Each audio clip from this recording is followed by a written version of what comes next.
hidupku bukti kebaikan,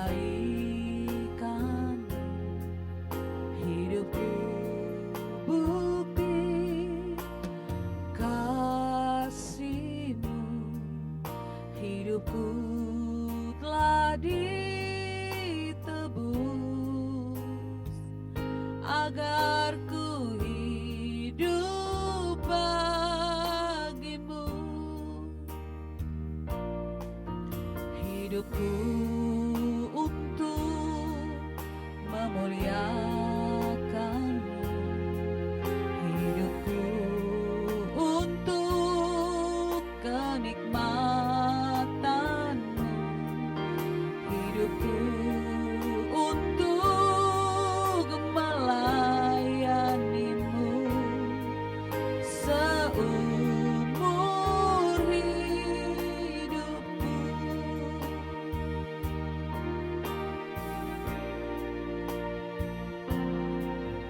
Hidupku bukti kebaikan-Mu, hidupku bukti kasih-Mu, hidupku telah ditebus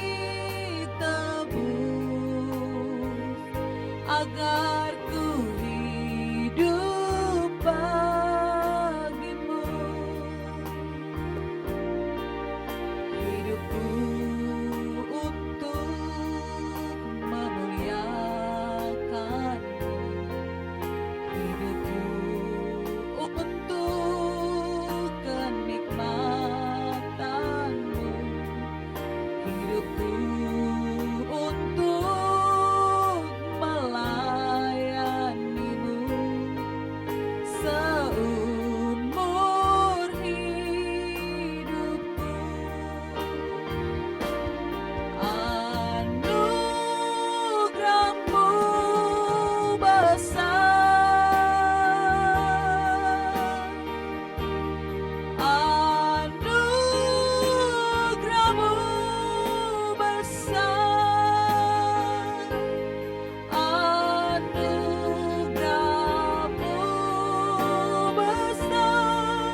Ku kuatkan hatiku, percaya janjimu, hidup kekal kau beri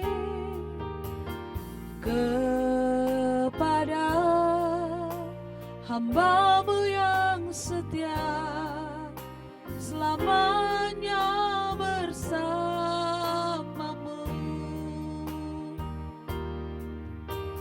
Kau beri pengharapan, suatu hari kan bertemu di surga yang kekal bersama-Mu Bapa. Kau beri sukacita dan damai sejahtera. Allahku, kuatku, besertaku selamanya. Ku sembah Kau Tuhan, ku sembah Kau Tuhan. Nama-Mu dimuliakan dalam hidup dan matiku.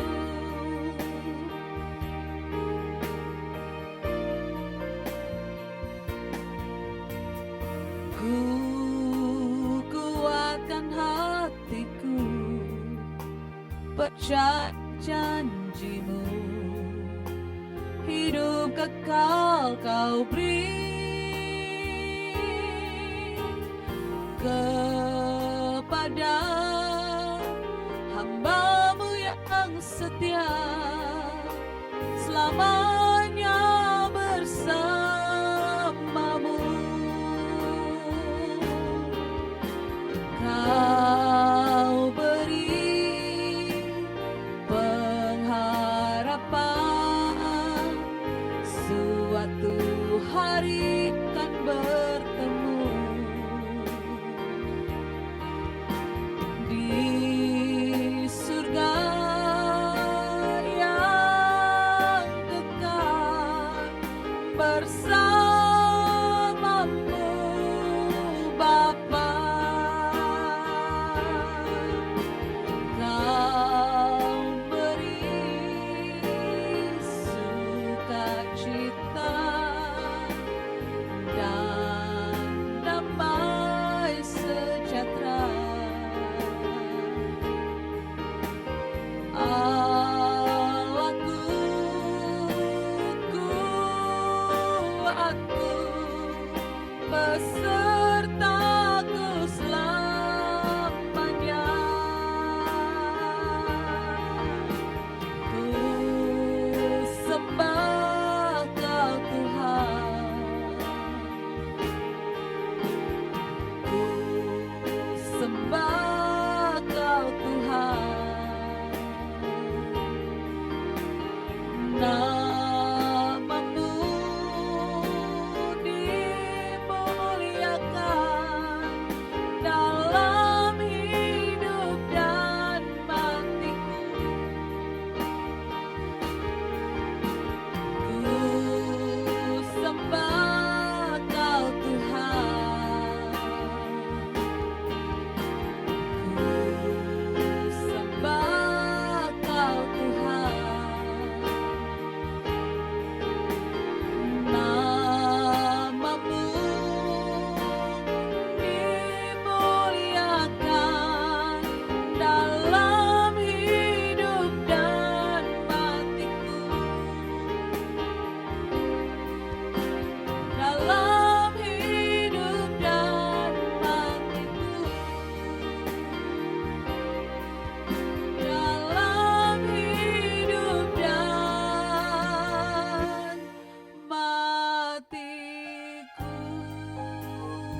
Shalom, salam sejahtera bagi Bapak Ibu sekalian yang senantiasa mengikuti acara Exousia Bible Teaching.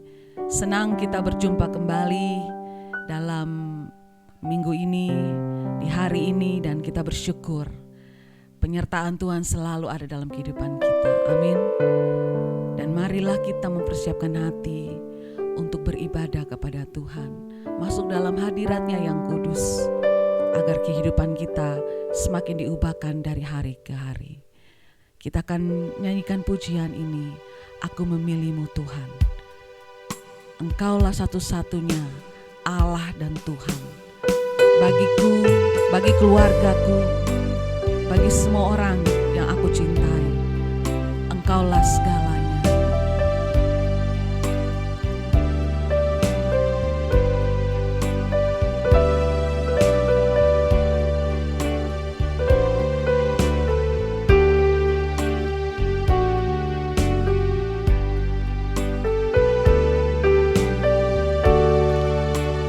Aku memilih-Mu Tuhan, Kau segalanya bagiku. Ku mengenakan hidup-Mu dalam setiap langkahku.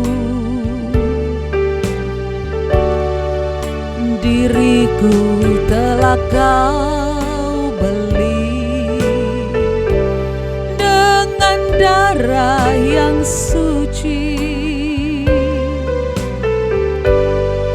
Hidupku yang sekarang ini bukannya aku lagi. Sekali lagi, aku memilih-Mu Tuhan. Aku memilih-Mu Tuhan, Kau segalanya bagiku. Ku mengenakan hidup-Mu dalam segala jalanku. Diriku telah Kau beli dengan darah yang suci. Hidupku yang sekarang ini bukannya aku lagi.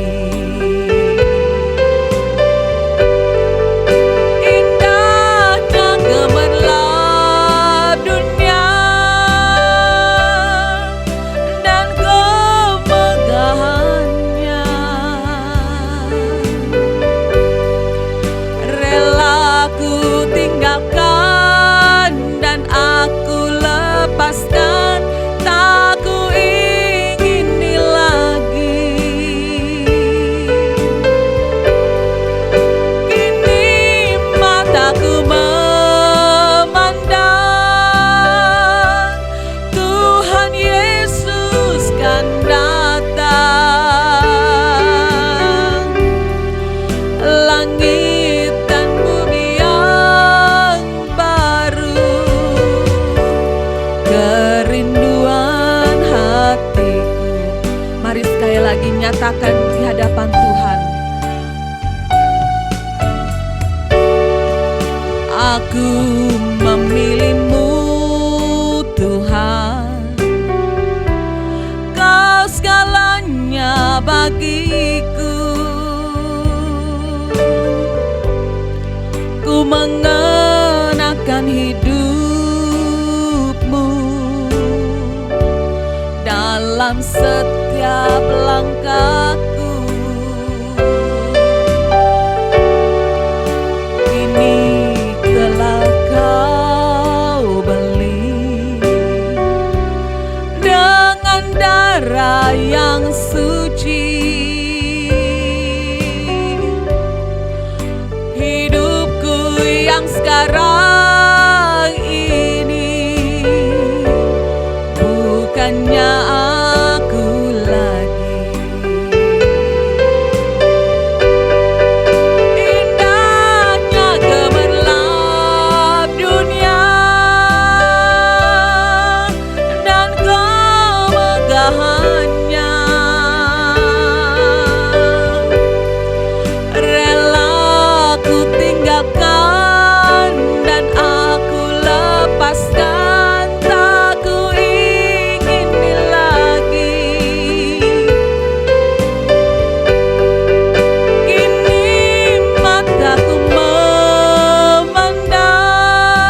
hari nanti kita akan berjumpa dengan Tuhan kita.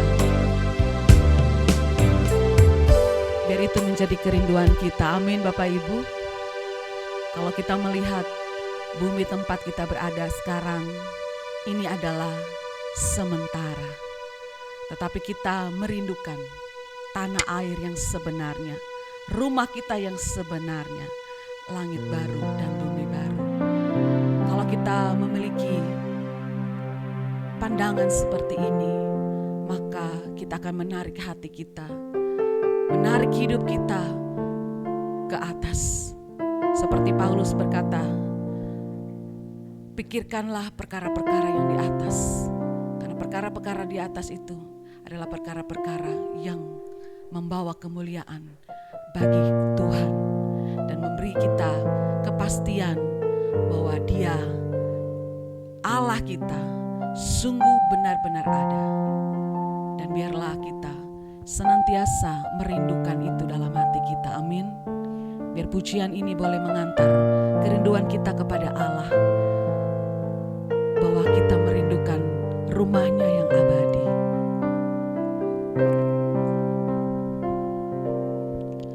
Ku tatap langit di atasku, ku lihat jutaan bintang yang terang.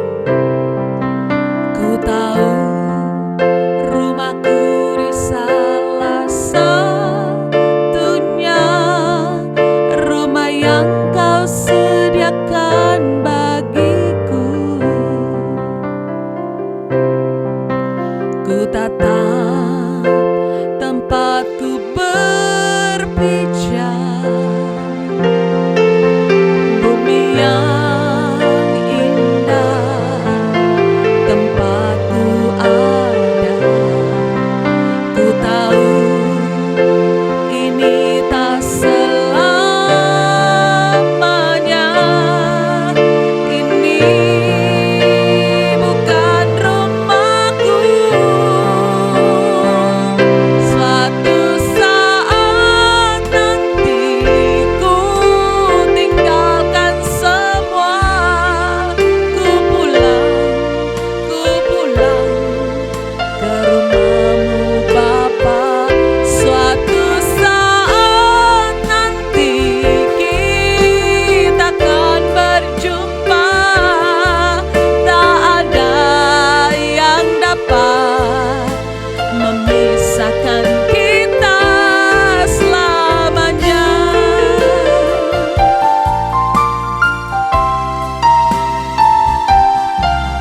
Ku tatap langit di atasku, ku lihat jutaan bintang yang terang. Ku tahu rumahku di salah satunya, rumah yang Kau sediakan bagiku. Ku tatap tempatku berpijak, bumi yang indah tempatku ada. Ku tahu ini tak selamanya, ini bukan rumahku. Suatu saat nanti ku tinggalkan semua, ku pulang ke rumahmu Bapa. Suatu saat nanti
setiap orang yang hidupnya berkenan di hadapan Tuhan.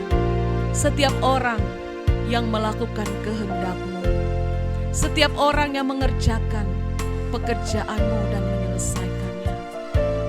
Setiap orang yang setia sampai akhir. Setiap orang yang bertahan sampai kesudahannya. Kiranya Tuhan memberkati kami, agar kami memiliki iman yang terus kami pelihara sampai hari kedatangan-Mu. Sebab kami merindukan hari itu Bapa. Ketika Tuhan datang kembali, menjemput kami, membawa kami pulang ke rumah kami yang sesungguhnya. Dan kiranya Tuhan berfirmanlah melalui hamba-Mu. Biar setiap kebenaran yang disampaikan boleh membuat kami mengerti.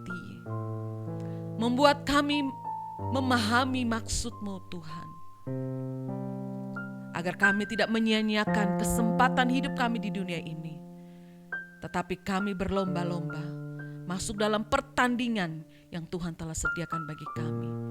Pertandingan iman yang harus kami selesaikan sampai akhirnya. Terima kasih Tuhan Yesus. Kami mengucap syukur. Amin.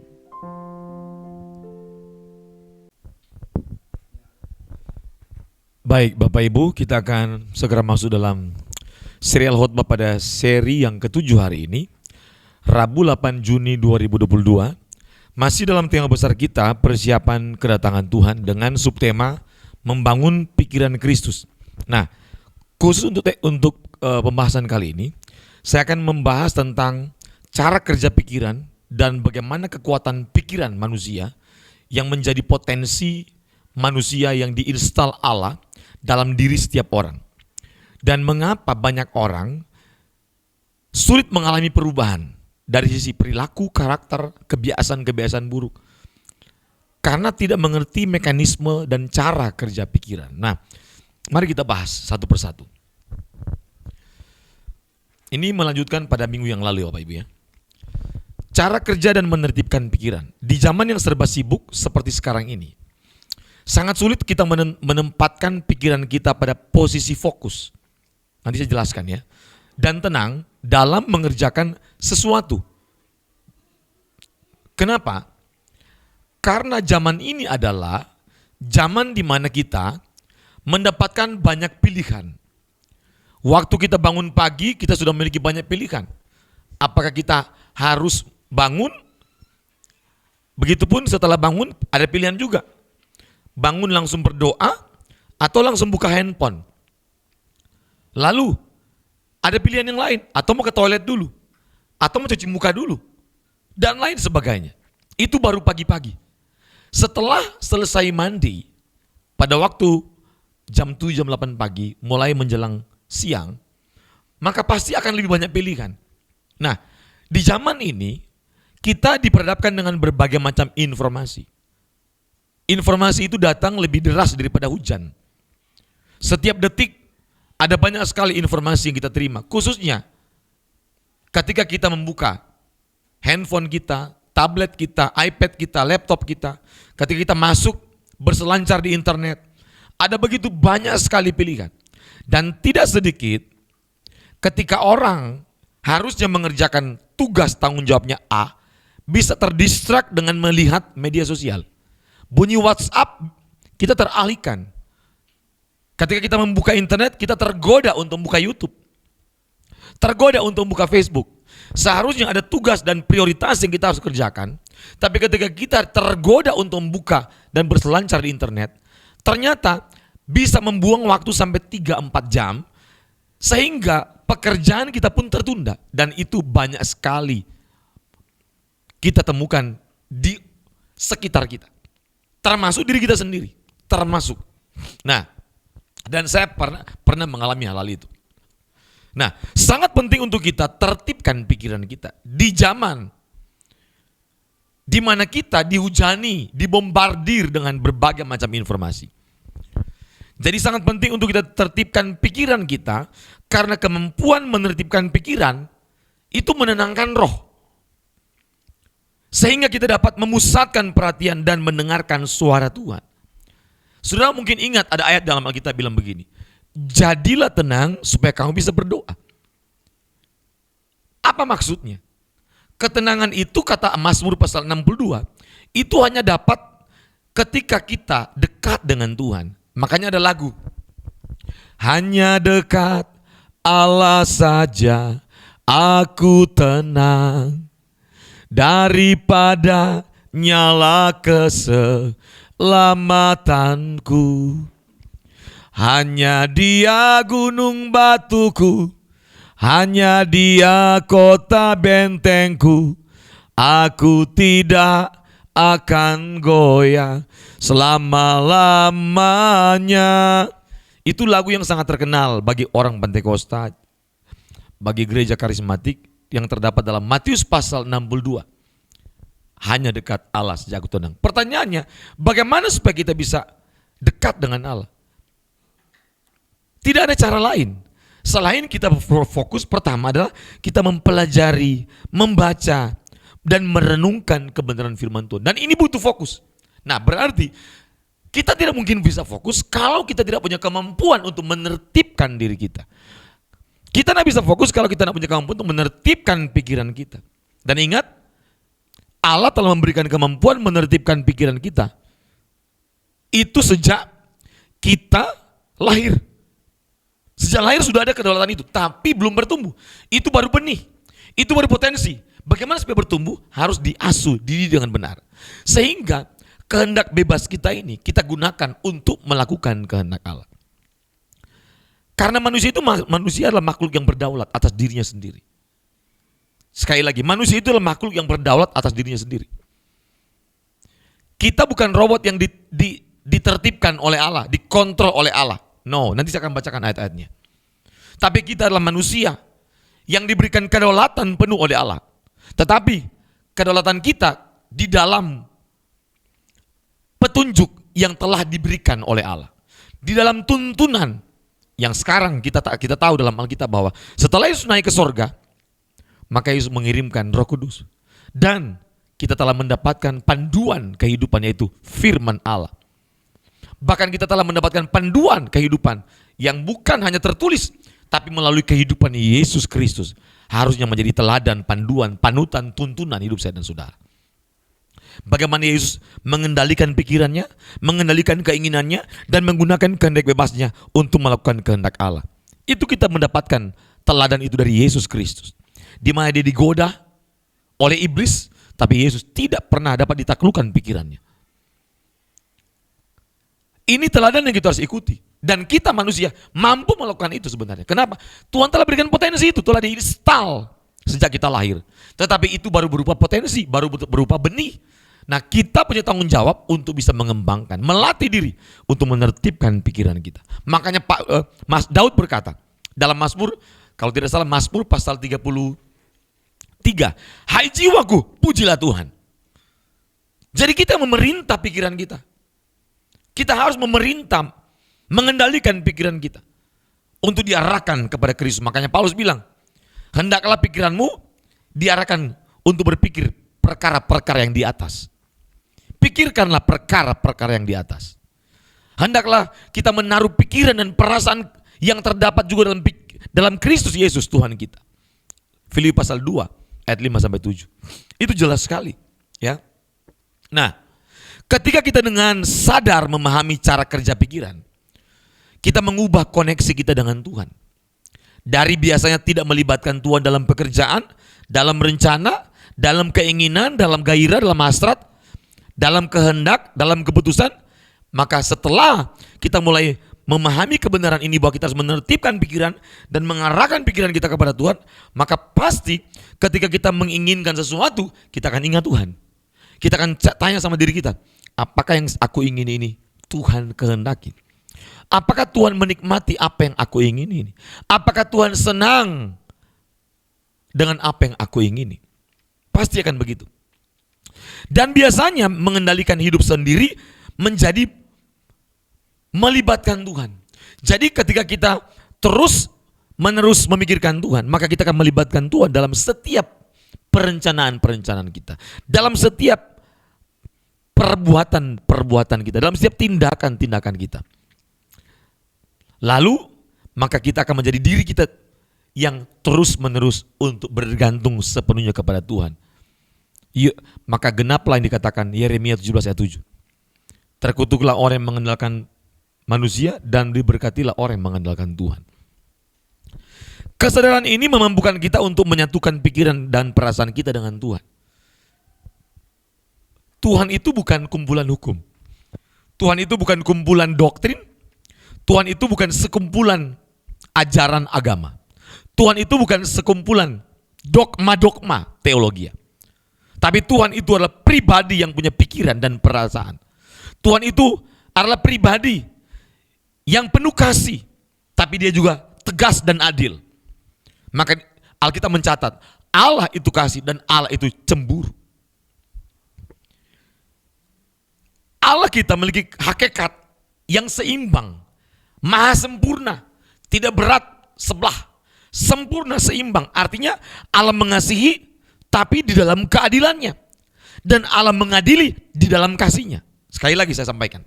Jadi Allah mengasihi kita di dalam keadilannya, dan Allah mengadili manusia di dalam kasihnya. Jadi tidak ada setiap tindakan Allah yang cacat, yang bercela, yang tidak adil, atau yang merugikan siapapun. Semua di dalam kasih dan keadilan Allah. Jadi Allah mengasihi kita dalam keadilannya, bukan dalam keadilan kita. Makanya kita kadang-kadang berpikir Tuhan gak adil. Enggak, itu karena dalam pandangan keadilan kita. Tapi Allah mengasihi manusia dalam keadilannya. Begitupun Allah mengadili manusia dalam kasihnya. Amin. Jelas ya.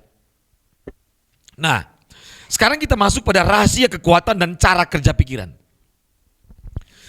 Penelitian tahun 1970 dan yang terbaru oleh Caroline Leaf, ini dokter ahli otak manusia. Dan dia juga seorang yang Kristen. Terkait usaha mengendalikan pikiran dengan tertib dan tetap fokus dibanding membiarkannya merajalela, tidak karuan, tidak tertib. Lalu lintas pikiran itu banyak hal yang kotor, jorok, dan kita membiarkan itu pikiran liar. Ternyata dapat memberikan perubahan yang menakjubkan. Jadi ketika kita bisa mengendalikan pikiran kita, tetap tertib, fokus, berpikir hal-hal yang benar, fokus pada tanggung jawab, fokus pada tujuan prioritas, fokus pada hal yang baik. Ternyata dapat memberikan perubahan yang menakjubkan pada kemampuan berpikir dan merasa. Jadi kemampuan berpikir dan merasa tergantung bagaimana kita mampu dengan konsisten menertibkan pikiran, menjaga fokus dan tetap berfokus mengerjakan hal-hal yang prioritas, yang benar, baik, dan dapat mengembangkan hal-hal yang mendukung visi misi kehidupan kita.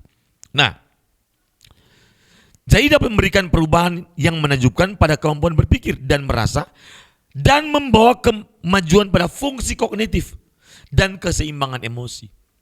Itulah manfaat ketika kita mulai menertibkan pikiran kita. Jadi banyak orang itu liar Bapak Ibu, nggak terencana, tidak sistematis dalam bekerja, sembarangan. Hidupnya itu dia berjalan kayak mengalir, ngeflow.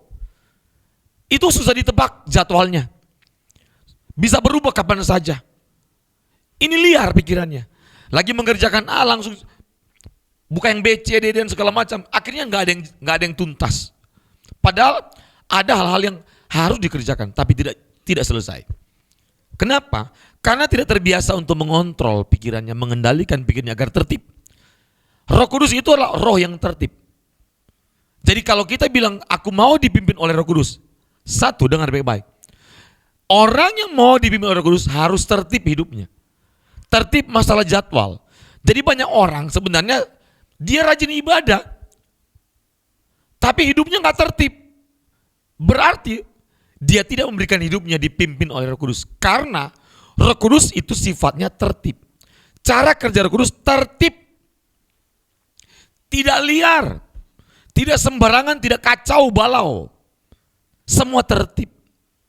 Itu Roh Kudus, ya. Jadi kalau kita mau cek hidup kita penuh Roh Kudus nggak, cek aja hidupnya tertib nggak sih. Tapi kalau hidupnya nggak jelas, orang pusing lihat dia, kelihatan capek, kelihatan kerja keras, kelihatan sibuk, Tapi ternyata nggak produktif. Dan orang begini nggak tenang, sering cemas, sering panik. Baru kerja 2, sudah berat banget. Kenapa? Karena dia tidak tertib dalam hidup. Nah, ini perlu kemampuan manage waktu, disiplin dalam mengatur waktu, disiplin dalam mengatur jadwal, disiplin dalam menerima jadwal, harus disiplin, tertib, ya. Dalam 2 Korintus pasal 10 ayat 3 sampai 5. Nah, boleh klik lagi Pak David. Perhatikan ya, ayat 3 saya mulai. 2 Korintus 10 ayat 3 sampai 5. Memang kami masih hidup di dunia. Ya, kata Paulus. Tetapi kami tidak berjuang secara duniawi. Nah, ayat 4 menarik, perhatikan. Karena senjata kami dalam perjuangan bukanlah senjata duniawi, melainkan senjata yang diperlengkapi dengan kuasa Allah, yang sanggup untuk meruntuhkan benteng-benteng. Lanjut. Ayat 5. Kami memetakan setiap siasat orang dan merubuhkan setiap kubu yang dibangun oleh keangkuhan manusia untuk menentang pengenalan akan Allah. Kami menawan segala pikiran dan menaklukkannya kepada Kristus. Ternyata Paulus memberikan contoh. Jadi dia yang menaklukkan dan menawan pikiran yang liar ini, pikiran yang duniawi ini, hasil warisan nenek moyang atau hasil adopsi orang sekitar, masyarakat sekitar, filsafat-filsafat palsu yang ada di sekitar. Maka ternyata Paulus bilang, kami menaklukkan, menawan pikiran dan menaklukkannya kepada Kristus. Karena kedaulatan itu Tuhan telah berikan kepada kita. Karena kemampuan untuk menaklukkan pikiran-pikiran ini, menertibkan pikiran, Tuhan telah berikan kepada kita. Jadi jangan sembarangan menyerap apapun. Pasti kan Anda tanya, bagaimana cara menaklukkan pikiran? Dimulai dengan apa? Catat ini. Dimulai dengan menertibkan apa yang Anda lihat. Dimulai dengan menertibkan dengan apa yang Anda dengar. Dimulai dengan menertibkan dengan apa yang Anda katakan dan Anda lakukan dan Anda pikirkan. Semua itu dimulai dengan gerbang-gerbang yang saya sebutkan tadi. Jadi tertib dalam melihat, tertib dalam mendengar, tertib dalam mengatakan, dalam berkata-kata, tertib dalam melakukan kebiasaan-kebiasaan, tertib dalam berpikir, tertib dalam berasa. Harus tertib semua.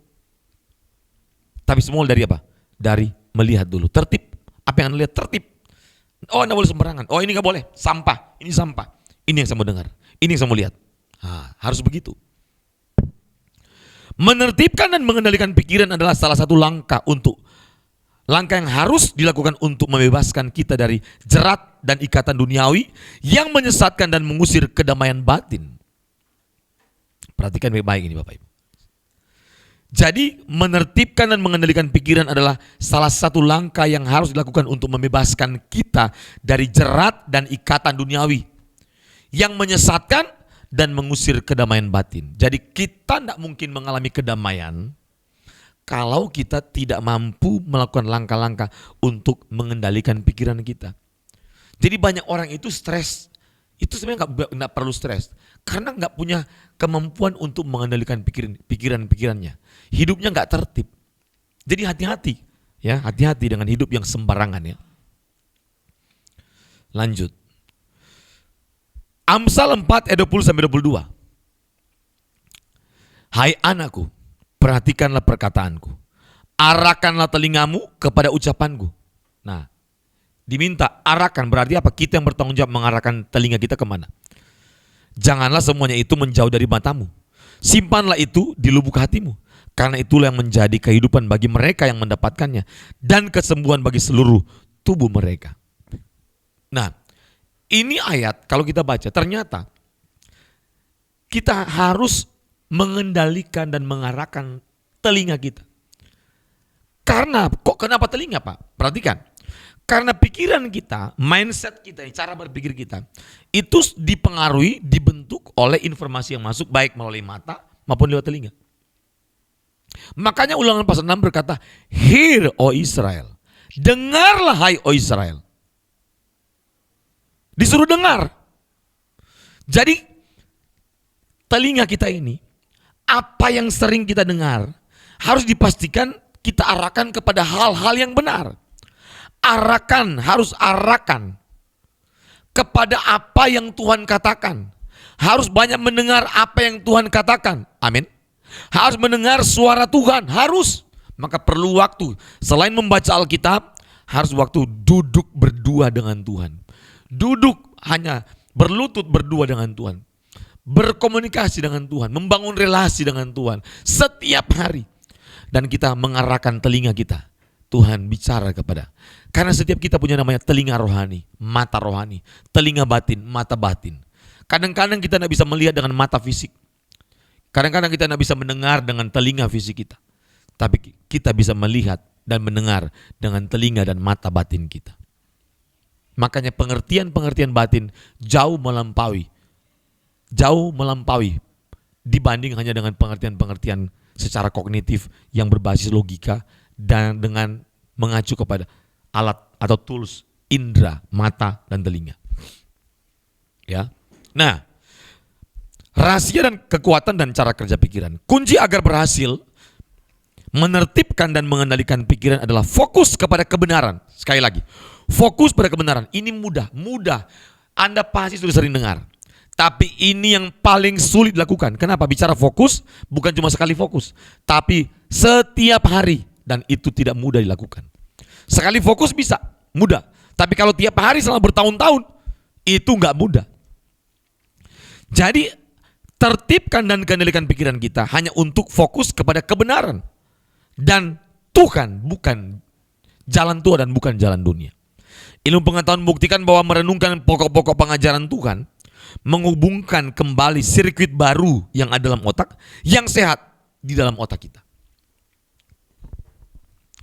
Ketika kita putuskan untuk fokuskan pikiran dengan tepat pada hal-hal yang baik dan benar, kita mengubah bentuk material otak dan tubuh kita akan mengalami perubahan ke hal yang baik. Jadi ternyata keputusan-keputusan kita menertibkan pikiran, memfokuskan pikiran kita kepada hal yang benar akan mempengaruhi proses pembentukan sirkuit-sirkuit material yang ada di otak kita. Luar biasa kan? Jadi bukan otak kita yang membentuk perilaku kita, salah. Kita yang membentuk perilaku kita dan turut mempengaruhi otak sebagai media yang berfungsi. Di dalamnya ada fungsi pikiran, ada fungsi emosi di sana. Ada semua di sana. Jadi otaknya sumber potensi dan sumber segala fungsi yang berhubungan dengan potensi manusia. Itu di otak. Ya. Nah, surat kabar Washington Times 30 Juli 1996 menuliskan riset yang dilakukan oleh Profesor Dr. Jeffrey Levin dan Dr. David Larson bahwa apabila orang membaca Alkitab secara teratur, bukan saja baik bagi jiwanya, tapi juga baik bagi tubuhnya. Maka Alkitab mencatat hati yang gembira adalah obat dan semangat yang patah mengeringkan tulang. Mereka melakukan penelitian terhadap lebih dari 500 orang selama berbulan-bulan. Nah, ditemukan bahwa ini hasil penelitian dari mereka yang membaca Alkitab secara teratur setiap hari. Nah, klik lagi. Tingkat depresi rendah, lebih rendah ya. Jarang yang kecanduan obat terlarang maupun alkohol. Jarang terjadi perpecahan dalam perkawinan. Dan tingkat kesehatannya jauh lebih baik. Lanjut. Ya. Dampak merenungkan dan perkatakan firman Tuhan. Ini dampaknya Bapak Ibu. Saya mengambil dari Jewish Parenting, di YouTube dari Fakta Israel. Ini nih. Menaruh Torah dalam hati jiwa menjadi tanda di dahi dan lengan. Ini ulangan 11 ayat 18. Ya. Memperkatakan dan merenungkan Torah siang dan malam, Yesaya 8. Ini ayat firman Tuhannya yang menekankan kepada pentingnya merenungkan, memperkatakan, membaca Alkitab, ya, mengingat Tuhan dan merenungkan saat di tempat tidur. Firman-Nya ada di lidahku, 2 Samuel pasal 23 ayat 2. Menyukai dan merenungkan Torah siang dan malam, Mazmur 1 ayat 2. Tetapi firman ini sangat dekat kepadamu, yakni dalam mulutmu dan dalam hatimu untuk dilakukan. Ulangan 13:18. Apa manfaatnya? Orang yang merenungkan, membaca, ya, Taurat, firman Tuhan setiap hari, mengingat Tuhan setiap hari, apa manfaatnya? Ingat, ini pertama, meningkatkan dopamin, hormon kebahagiaan, zat kimia yang berperan pada sinyal tubuh antar sel tubuh. Yang kedua, memperkuat jantung kita. Wow, hebat ya. Yang ketiga, menurunkan tekanan darah. Dan yang keempat, awet muda. Nah, Jadi ternyata manfaatnya sampai ke tubuh Bapak Ibu. Kenapa pikiran kita arahkan untuk merenungkan firman Allah, merenungkan setiap hukum-hukum Allah, merenungkan setiap pikiran-pikiran Allah, merenungkan setiap kehendak Allah, merenungkan setiap perasaan Allah. Ini beda dengan orang yang tidak melakukan hal ini secara teratur, beda. Ini hasil riset Bapak Ibu. Sekarang kita lihat, diteliti oleh Profesor Andrew Newberg, ya. Dia meneliti bagaimana kondisi dan keadaan atau model otak rabi-rabi Yahudi dibanding dengan model otak orang yang lain atau bangsa yang lain. Maka dalam bukunya How God Changed Your Brain, dia melaporkan hasil penelitiannya. Begini nih, ya, dan The Rabbit's Brain juga. Nah ini, The Rabbit's Brain, ada juga 2 buku ini melaporkan. Nah, proses otak, kesadaran dan jalur utama penerimaan sensor itu ada pada fungsi talamus dan frontal lobus atau lobus frontal berfungsi terhadap konsentrasi, intelijensia dan memori. Nah, penelitian dilakukan pada 160 rabi. Anda lihat ya. Ternyata model otak rabi itu lebih rapi, lebih baik bentuknya daripada seorang profesor. Ini yang sebelah kanan otak ini adalah Profesor Andrew Newberg punya otak. Otaknya Profesor Andrew Newberg ini profesor loh. Sedangkan yang kiri itu otak rabi. Lihat, lebih rapi kan? Bentuknya lebih rapi. Lebih teratur. Kenapa? Model pendidikan orang Yahudi itu lebih baik. Tersistem. Sesuai dengan sistem kerja otak. Dan itu adalah hikmat Allah yang Tuhan berikan kepada orang Yahudi Bapak Ibu. Makanya mereka punya tingkat pendidikan adalah Bapak Ibu. Jadi mereka punya tingkat pendidikan. Kalau orang Yahudi itu ada, pertama adalah tingkat pendidikan Mikra. Ya, Mikra, ada Mishnah, ya. Ada Talmud. Semua ada 0 sampai 5 tahun namanya Mikra, 6 sampai 12 tahun namanya Mishnah, 13 sampai 18 namanya Talmud. Setelah itu adalah pendidikan keimaman atau sekuler. Semua teratur, tertata, dan setiap anak mendapatkan pola asuh yang sama di setiap rumah. Sama, nggak ada yang beda. Sudah distandarkan cara mendidik anak. Dan setiap kurikulum pendidikan anak, setiap tingkatan, sesuai dengan sistem kerja otak atau dengan psikologi perkembangan usia anak. Hebat. Jadi orang yang mengerti begini pasti beda. Cara berpikirnya pasti beda. Anda lihatlah orang Yahudi ya. Karena sistem pendidikannya bagus, maka orang Yahudi itu memiliki kemampuan dan kecerdasannya lebih melebihi daripada bangsa-bangsa lain. Mereka tahu bagaimana membangun pikiran yang berkualitas. Mereka tahu bagaimana mengarahkan pikiran yang benar. Dan bagi orang Yahudi, otak adalah ruang maha suci Tuhan. Bagi orang Yahudi. Maka mereka ketika bangun pagi, mereka tidak akan mengisi dengan hal yang lain. Mereka akan mengisi hanya dengan Tuhan duluan. Baca Taurat dulu. Karena bagi mereka, ibadah tertinggi bagi orang Yahudi adalah membaca Taurat. Itu ibadah tertinggi bagi orang Yahudi. Mereka mengisi pikiran mereka lebih banyak Taurat.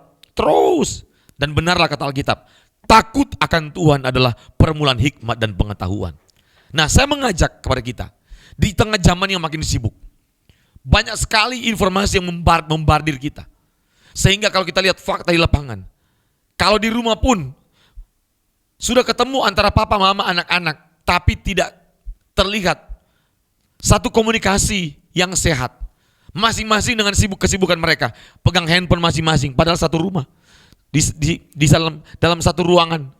Tapi tidak berbicara, tidak berkomunikasi. Kenapa? Masing-masing sibuk dengan handphonenya masing-masing. Itu fakta. Dan bahaya kalau masing-masing nonton film terus. Berjam-jam. Atau berselancar media sosial. Yang lebih parah lagi apa? Cuman konsumsi video porno atau nonton drama Korea terus. Banyak orang tidak sadar setiap hari dia memberikan makan pikirannya dengan sampah dan mohon maaf, kotoran. Banyak sampah dan kotoran kita masukkan dalam pikiran kita. Tapi kita mengharapkan kita harus mengasihi Tuhan. Kita mengharapkan pikiranku harus menjadi serupa dengan Kristus. Tidak mungkin. Tidak mungkin. Setiap hari kita memberi makan lebih banyak sampah dan kotoran daripada kebenaran. Tapi kita mengharapkan hidup kita makin lebih baik. Itu nggak mungkin ketemu. Itu seperti begini, kita pengen menuju ke timur, tapi faktanya kita menuju ke barat, sedang berjalan ke barat. Antara harapan dan perbuatan tidak bersama-sama. Harusnya harapan dan perbuatan harus bekerja sama. Kalau harapannya ke timur, perbuatannya harus ke timur.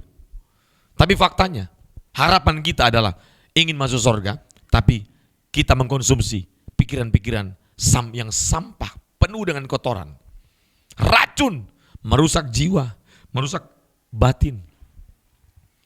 Makanya hidup kita penuh dengan kebencian, kedengkian, sembarangan ketik status di media sosial, cepat bereaksi hal-hal yang negatif.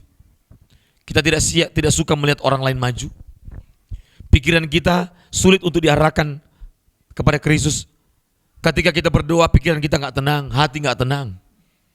Ketika beribadah, pikiran pun nggak fokus. Itu yang terjadi, itu fakta Bapak Ibu. Mari mulai tertibkan pikiran kita. Tertibkan. Paulus berkata, kami menaklukkan setiap pikiran-pikiran kepada Kristus Yesus. Tertibkan. Perintah jiwamu harus berdoa setiap hari. Perintah jiwamu baca Alkitab. Perintah jiwamu harus hanya nonton. Jadi wajibkan dirimu untuk hanya nonton, melihat hal-hal yang benar. Amin. Wajibkan telingamu untuk hanya mendengar hal-hal yang benar. Wajibkan hatimu hanya untuk merasakan, memproduksi hal-hal yang benar. Tidak boleh ada kebencian. Tidak boleh ada keinginan-keinginan daging, kedengkian, iri hati, amarah yang berkepanjangan, keangkuhan, kesombongan. Jangan izinkan masuk ke hatimu. Jangan izinkan ada kelicikan masuk, kemunafikan menguasai hidupmu. Ingat, kemunafikan itu adalah berbohong dalam kesadaran. Ini berbahaya, sangat berbahaya. Jangan pernah kompromi dengan kebiasaan-kebiasaan kemunafikan. Berbohong dalam kesadaran. Yang penting orang gak tahu. Ingat, Tuhan tahu. Bersihkan pikiran kita tiap hari dengan kebenaran firman Tuhan. Agar kita bisa membangun pikiran Kristus selama hidup di bumi. Agar kita pada waktu kita mati, meninggal nanti, kita telah memiliki pikiran dan perasaan Kristus. Sehingga Tuhan berkata, hai hambaku yang setia, selamat datang dalam kerajaanku. Amin. Mari kita berdoa. Bapa, kami ingin membangun pikiran Kristus dalam hidup kami. Kami mau menertibkan setiap hari pikiran kami, Bapa. Tolong kami, Bapa. Kalau banyak pikiran-pikiran yang liar, kotor dan sampah yang melintasi pikiran kami setiap hari, sehingga kami tidak mampu melakukan hal yang benar, ampuni kami, Bapa. Roh Kudus tolong kami, Roh Kudus bantu kami. Ingatkan kami dan sadarkan kami. Di sisa hidup kami mau pikiran kami bersih dan benar di hadapan-Mu, Bapa. Tolong Roh Kudus, sehingga kami tidak mengkonsumsi pikiran-pikiran yang kotor dan sampah, yang mendukakan hati Allah, yang menyakiti hati Allah. Ampuni Bapa. Dan kami mau mulai hari ini, mulai saat ini, kami mau menertibkan pikiran-pikiran kami. Setiap pikiran yang melintasi pikiran kami, pikiran-pikiran kotor, pikiran sampah yang melintasi pikiran kami, informasi-informasi, gambar-gambar yang sampah dan kotor, kami tertibkan itu dalam nama Yesus. Dalam nama Yesus. Dan kami mau pikiran kami bersih di hadapan-Mu Tuhan. Sehingga pikiran kami, perasaan kami selalu memuaskan dan menyenangkan hati Allah. Berkati semua yang sudah mengikuti Exousia Bible Teaching Tuhan. Berkati, jadikan kami pribadi yang berkenan di hati-Mu. Pribadi yang membahagiakan hati Allah. Jadikan kami pribadi yang menyukakan hati Allah setiap hari. Sehingga hidup kami hanya untuk-Mu. Cinta kami hanya untuk-Mu Bapa. Karena Engkaulah kekasih abadi kami. Dalam nama Yesus, berkatilah kami Bapa di akhir pertemuan kami. Bapak Ibu Saudara sekalian, angkat tanganmu dua-dua dan terimalah berkat Tuhan. Kiranya berkat dan anugerah daripada Allah Bapa, cinta kasih daripada Tuhan kita Yesus Kristus, tuntunan, pertolongan, perlindungan, pemeliharaan yang sempurna dari Roh Kudus menyertai kita mulai siang sore ini sampai Tuhan Yesus datang pada kali yang kedua, menjemput kita pulang ke rumah Bapa yang kekal, agar kita memerintah bersama Kristus di kerajaan surga selama-lamanya. Dalam nama Yesus. Amin. Terima kasih, Tuhan berkati. Shalom.